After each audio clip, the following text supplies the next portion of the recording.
Bom dia, tudo bem, pessoal? Como vocês estão? Bom, essa aula é uma aula que eu vou direcionar o pessoal do segundo colegial e também o pessoal do terceiro colegial, tudo bem? Tá? Então, o pessoal do segundo colegial para a gente terminar a apostila e o pessoal do terceiro colegial já partindo aí para as nossas aulas de livros, de análise de livros, né? Para as próximas semanas, tudo bem? Ok? Então, segundo e terceiro colegial, essa videoaula de hoje. Eu vou ter que dividir esse tema, gente, em algumas partes, tá? Acho que em 3 partes, para que a gente possa falar muito bem, falado, descrito, esse tema que nós vamos trabalhar, tá? Então, esse a primeira videoaula, então, parte 1, ok? De que tema que eu estou falando, gente? Estou falando da análise do livro Curtiço, do Aloysio de Azevedo, tudo bem? Então, nessa primeira parte, eu vou trabalhar com vocês a introdução, né? Vou comparar o realismo com o naturalismo, né? Vou fazer uma introdução sobre o enredo, sobre o espaço, sobre o tempo, sobre o narrador e paro por aí. Aí na outra videoaula eu falo só sobre os personagens, né? E conto algumas relações importantes da história do Curtiço dentro da relação dos personagens. E a terceira e última parte do vídeo eu falo sobre a análise do livro O Curtiço. Tudo bem? Então, esse tema será dividido em 3 aulas, ok? Tudo bem então? Então vamos lá. Ó. Então, O Curtiço, Aloysio Azevedo, é considerado o melhor livro, principal romance do naturalismo brasileiro. Aliás, Aloysio de Azevedo é considerado o melhor escritor naturalista brasileiro. Tudo bem, gente? Ok? Eu vou iniciar com vocês, para que vocês possam ter uma comparação, né, uma relação, quadros comparativos entre o realismo e entre o naturalismo. Né? Afinal, quando nós estudamos essas duas escolas literárias, a gente meio que junta, né, essas duas escolas porque elas praticamente são uma sequência da outra, tá ok? Tudo bem? Então tem o realismo e tem o naturalismo. Parece que o naturalismo então é uma sequência, uma consequência do realismo. Tudo bem, gente? Então eu mandei o slide para vocês, mesma coisa que eu faço em todas as aulas, então acompanhe aí o quadro que eu preparei para vocês nesse slide. Então o primeiro quadro fala aí, ó. Então o realismo é um movimento literário caracterizado pela representação da vida real. Ok? E o naturalismo, logicamente, que também é caracterizado pela representação da vida real, mas o naturalismo é uma consequência, uma radicalização do realismo dentro do contexto das teorias cientificistas que naquela época estavam em voga, que nós já trabalhamos, né? As 4 principais teorias cientificistas. Então essa é a primeira relação entre o realismo e o naturalismo, tudo bem? Depois, para a gente se localizar, a primeira obra, né,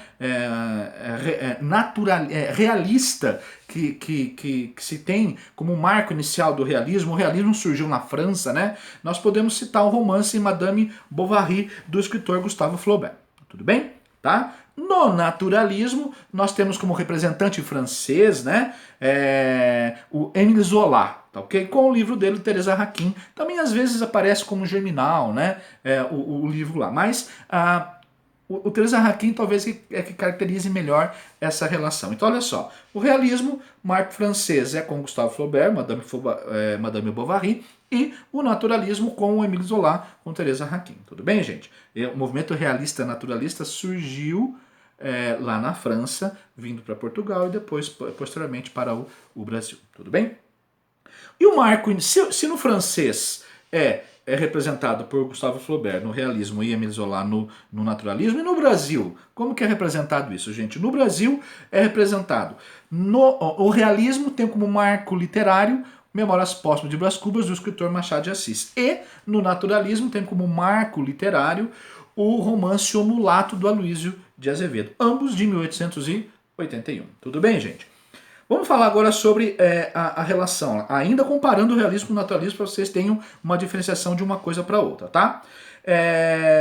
O realismo, gente, é uma análise social a partir da classe dominante, a partir do burguês, né? Memórias Póstumas de Brás Cubas, por exemplo, tem um burguês como personagem principal, o Brás Cubas. Então, o Machado de Assis vai analisar essa relação social a partir da classe dominante, da burguesa. Já o naturalismo, eles vão trabalhar com o quê, gente? Com a classe marginalizada, né? Principalmente com os proletariados, né? Com a relação dos explorados. Tudo bem? Então, realismo, classe dominante, burguesa, e naturalismo, classe dos marginalizados, tá? O realismo, o romance realista, gente, centraliza-se mais no indivíduo. O romance naturalista centraliza-se mais no coletivo, na coletividade, tudo bem? O romance realista vê a sociedade de cima para baixo. E o romance naturalista vê a sociedade de baixo para cima. Tudo bem? Olha só que interessante essa relação. No romance realista, o homem é um ser social. No romance naturalista, o homem é um ser instintivo, né? Ele é levado pelo instinto, pela relação biológica, né, que o ser humano propriamente tem. Tudo bem, gente? O realismo faz um método de observação da realidade propriamente dita, né? O naturalismo faz a observação da realidade, mas com uma experimentação científica. Tudo bem? No realismo existe muito mais análise psicológica e no naturalismo existe uma análise patológica, de patologia, né? Quase uma doença, né, relacionada aí. No realismo eu tenho a estética do belo, né? As descrições não apresentam nenhum tipo de agressividade. Já no naturalismo apresentam várias descrições de agressividade. Então eu falo que no realismo eu tenho a estética do belo e no naturalismo a estética do feio, a estética do grotesco em algumas descrições naturalistas bem fortes, tá ok, gente? O realismo representa o mundo social, ok? O naturalismo representa o mundo biossocial, relacionado à biologia, à hereditariedade do ser humano, ok, gente? Tá? Principalmente relacionado às teorias cientificistas. No realismo, as interpretações elas são quase que indiretas, né? Cabendo ao leitor tirar as suas conclusões. No naturalismo, o narrador, o autor, ele expõe as suas conclusões. É um romance de tese, está expondo as suas conclusões, tá? Aí cabe ao leitor discutir essas conclusões, se ele vai aceitar ou vai não aceitar, tudo bem? Então, ó, fiz uma relação comparativa aí entre o realismo e o naturalismo, ok, gente? Agora, direto para o livro O Cortiço, do Aloysio de Azevedo, vamos falar um pouquinho, mas bem pouco sobre a vida do Aloysio de Azevedo. Gente, o Aloysio de Azevedo, ele nasceu em 1857, em São Luís do Maranhão, tá? Ele foi cronista, tá? Jornalista, caricaturista, romancista, diplomata, tudo bem? Ok? Talvez a principal característica do Aloysio Azevedo, quando a gente comenta sobre a vida dele, é essa relação com o desenho, com a caricatura, né? Por que isso é muito importante? O Aloysio Azevedo estudou o desenho, né? Ele é muito bom desenhista, né? Então ele entende dos traços caricaturais do desenho. E esses traços caricaturais do desenho, o Aloysio Azevedo leva para a sua obra, traz para a sua obra, engloba na sua obra, embute na sua obra essa característica do desenho, né, da caricatura. Isso vai auxiliar muito quando ele vai escrever o Cortiço, porque ele vai fazer uma imagem muito bem relacionada aos personagens que ele quer descrever. Então ele utiliza essa técnica do desenho embutido na técnica da sua escrita, da sua literatura. Então esse é um ponto muito importante, né? A caricatura o desenho, a caricatura auxiliando na escrita da literatura do Aloysio de Azevedo. Tudo bem, gente, tá? Como disse no início dessa videoaula, o Aloysio de Azevedo é considerado o melhor escritor do naturalismo brasileiro. Tudo bem, gente? Ok? Beleza? Quais são as principais obras do Aloysio de Azevedo? Nós já comentamos, né, que o Aloysio de Azevedo escreveu O Mulato, de 1881, e O Mulato é um marco literário inicial, que inicia o naturalismo no no Brasil, tá? Mas não foi só o Mulato que ele escreveu, tá? Aí o Aloysio Azevedo começou a se preocupar com a coletividade, tá? Olha só que interessante, o livro O Mulato parece uma coisa mais individual, trata do naturalismo, trata dessa relação patológica, trata da hereditariedade no mulato, trata tudo isso, tá? Biologicamente, o biosocial, ok, tudo bem. Mas depois ele escreve a casa de pensão, e a casa de pensão já é um micro-organismo mais relacional à sociedade, uma coletividade um pouco mais um pouco maior do que o livro Mulato. Então, o Aloysio Azevedo, a partir da casa de pensão, começa a se preocupar então com essa coletividade, com a junção da sociedade, com as raças se misturando, né, com o contexto social como um coletivo, tá? Mas é no Curtiço que esse ápice é atingido na obra do Aloysio Azevedo, ok? A Casa de Pensão é um livro bom, que realmente trabalha com a coletividade, mas o Curtiço é o melhor livro do Aloysio Azevedo, que extrapola, né? que se evidencia, né? Que está na cara da gente o estudo que o Aloysio Azevedo fez para escrever esse livro, O Curtiço, e finalizando então aí a sua obra naturalista, tá bem? Então são as três principais obras do Aloysio Azevedo: Mulato, A Casa de Pensão e O Curtiço. Tudo bem, gente? Agora a gente vai falar um pouquinho sobre o espaço, foco narrativo, o enredo do Aloysio Azevedo e do Curtiço e o tempo, tá? Mas muito pouca. Vamos falar isso bem rapidamente, para que na outra videoaula a gente trabalhe com os personagens do Curtiço, tá? Bom, o enredo do Curtiço, gente. Basicamente o enredo do Curtiço tem como tema a ambição, né? A ambição, a exploração do homem pelo homem, tá? Principalmente a exploração do português, né? Do imigrante português, né? Relacionado ao brasileiro, de uma classe mais baixa, tudo bem, gente? Então essa oposição entre o português e o brasileiro é muito bem evidenciada no livro O Curtiço do Aloysio Azevedo, tá? Então o tema é esse: a ambição e a exploração do homem pelo homem. De um lado nós temos o João Romão, né? O personagem principal do livro, um português que conseguiu se enriquecer, né? Construiu um cortiço, né? E esse cortiço foi gradativamente evoluindo, e financeiramente esse personagem, João Romão, também foi evoluindo. Ok? Ou seja, ele saiu de uma classe social e se ascendeu para outra classe social. Ok? Mas de que maneira ele conseguiu isso? De maneira ilícita? De maneira totalmente ilícita? Não. De uma maneira totalmente ilícita, né? Explorando o outro ser humano. Olha só a relação de exploração do homem pelo homem. E o português explorando principalmente a classe mais baixa, né? O proletariado, ok? Do outro lado, nós temos, já que falamos do Romão, do outro lado nós temos o Miranda, né? Também em português, né? Só que esse Miranda agora já é de uma classe social mais elevada que o João Romão. O João Romão, ele quer sair, né? Ele quer se enriquecer, né? Ele aspira à riqueza. O Miranda já é rico, já tem uma classe social posicionada, né? Ele casou com uma mulher que é rica, né? Então ele basicamente ele já vem na história do romance, já vem com essa relação de uma classe social mais alta que o João Romão, tá? E esses dois personagens, o Romão querendo a ascensão para a riqueza e o Miranda querendo mais e mais se ascender socialmente, agora querendo títulos de nobreza, né?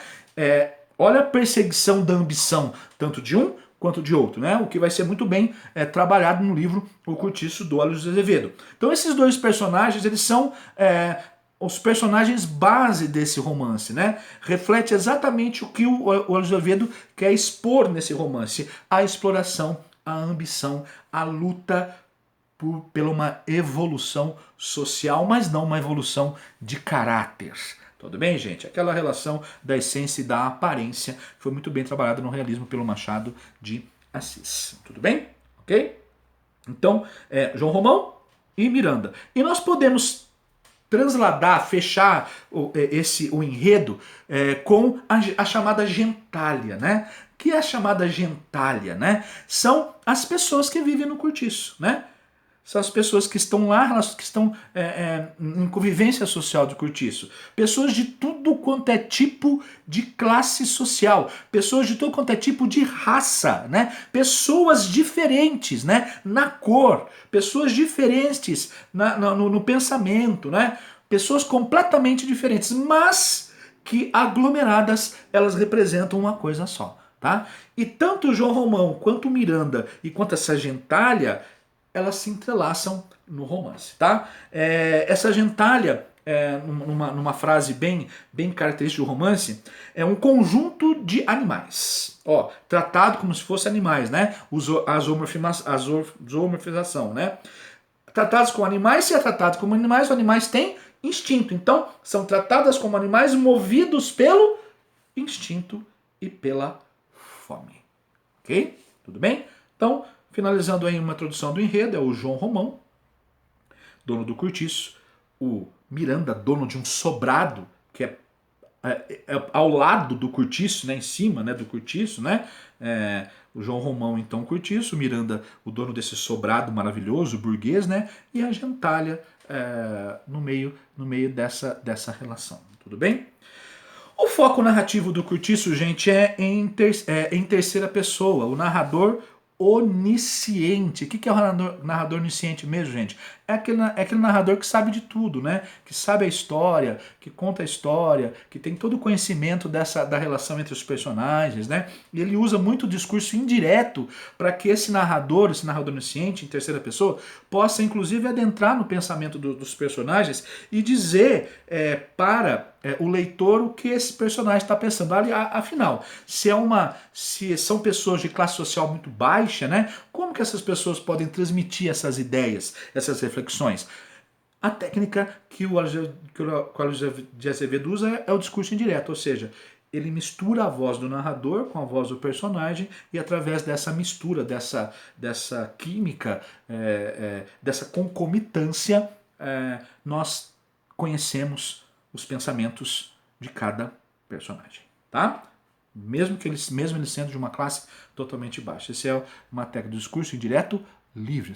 Nós sabemos que nós temos 3 discursos, né? O discurso direto, que é a fala do personagem, o discurso indireto, que só é a fala do narrador, e o discurso indireto livre, que é a fala mesclada, confluente entre o narrador e o personagem. Tá? Então, foco narrativo, terceira pessoa, narrador onisciente, com muita utilização do discurso indireto livre. Logicamente que tem o discurso direto, tem o discurso indireto e também tem o discurso indireto livre no romance O Cortiço. Então, frisar muito bem essa relação do discurso indireto, tá, gente? O espaço. Como nós comentamos. O espaço. Gente, o espaço parece... basicamente, a gente pode dividir em 2 espaços, né, o romance e o cortiço. Primeiro, o espaço, o cortiço, propriamente dito, que é do João Romão, e o sobrado, que é do Miranda, né? Então a gente percebe já a relação espacial é uma relação social, né? É uma divisão social. O cortiço, a classe mais baixa, o sobrado, a burguesia, a classe mais alta, né? Tanto é que quando nós lemos o livro, até a descrição do sobrado, ela está no alto, né? E o cortiço está no baixo, olha, diferenciando o baixo do alto, né? O cortiço, quem é o dono é o João Romão, e o sobrado, quem é o dono é o Miranda, né? Ambos buscando, como eu disse lá, a ambição, tá certo? Mas o que é importante a gente frisar aqui, que esse espaço parece ser um organismo vivo. Tanto o organismo mais vivo é o cortiço, lógico, mas parece que também lá na casa do Miranda, no sobrado do Miranda, também existe um organismo vivo, né? Ok? É um sobrado de fachada. Lá acontece coisas tão piores quanto acontece no cortiço, né? Não importa a relação, a descrição que há, mas os 2 espaços são organismos vivos, evoluem com o seu dono. Né? A gente vai perceber que quando a cada momento que o João Romão vai conquistando as coisas, financeiramente falando, o cortiço vai evoluindo com ele.